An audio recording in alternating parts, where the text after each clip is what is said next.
If you enjoy driving, the two vehicles behind us will not set your soul on fire. But that's not their mission in life. These are vehicles for the masses. That's right. For better or worse, most people are really just interested in a car that's fuel efficient, reliable, easy to drive, and relatively spacious. Yes, safe to say, these are the white bread vehicles of the automotive world.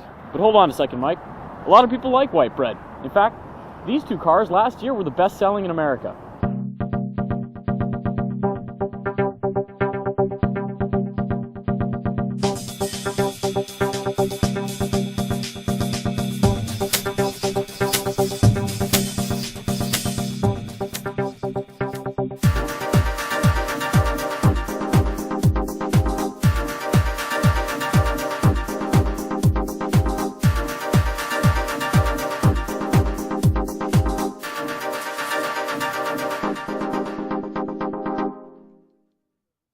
The Accord comes standard with a 2.4-liter four-cylinder engine.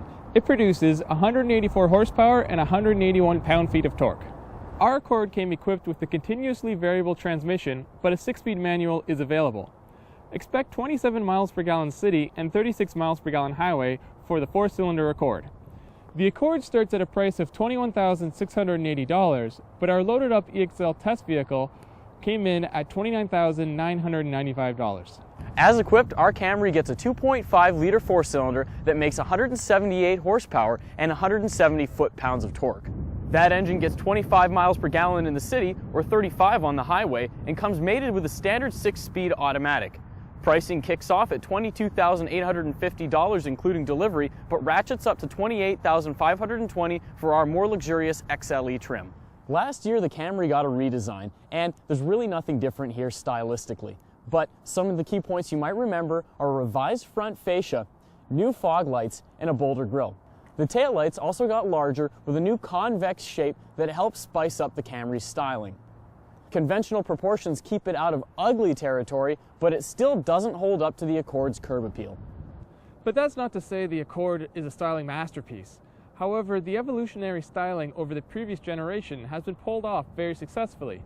Plus, the Accord has the ever-trendy LED daytime running lights and these cool dual LED headlights on both sides. Out back, you guessed it, more LED lights. Cabin to cabin, the Camry wins with almost no contest.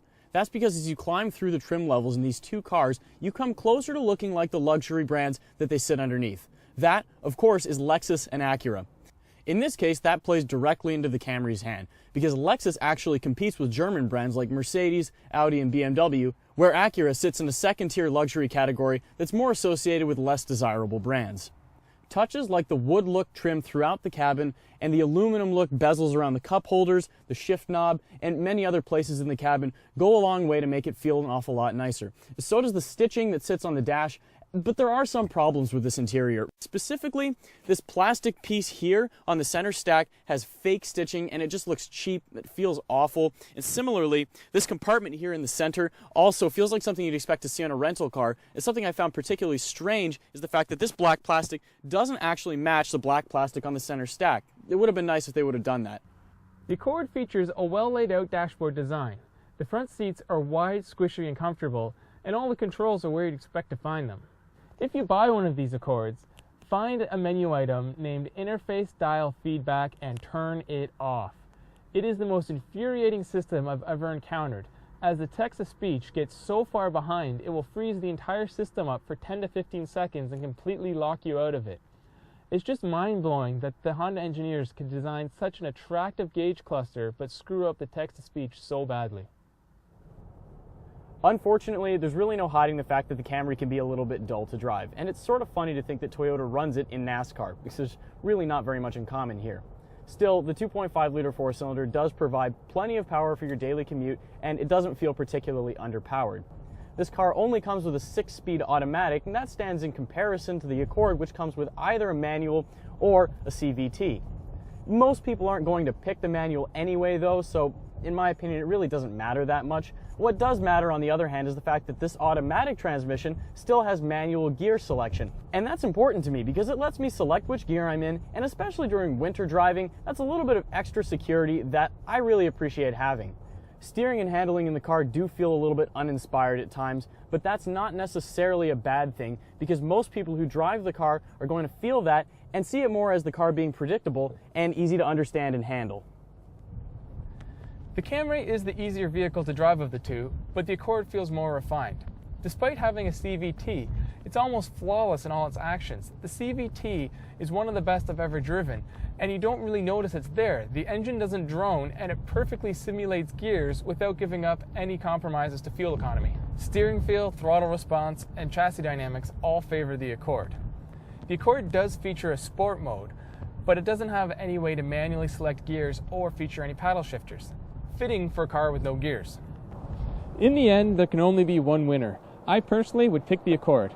I prefer its exterior styling, I find the interior more comfortable, and I love its trick features like the lane watch camera. And the fact it's a better driving vehicle and gets better fuel mileage in the real world is just icing on the cake. Yeah, but the fuel mileage really isn't all that different, and it looks like we're going to keep butting heads on this one, Mike, because for my money, it's all about the Camry. Personally, and you can call me selfish on this one, I prefer a car that looks better on the inside, even if it means compromising the exterior styling just a little bit. Honestly, both cars are great, and it all comes down to your personal preference. If you put a priority on curb appeal and driving dynamics, pick the Accord. On the other hand, if luxury and predictability mean more to you than that, you belong in the Camry.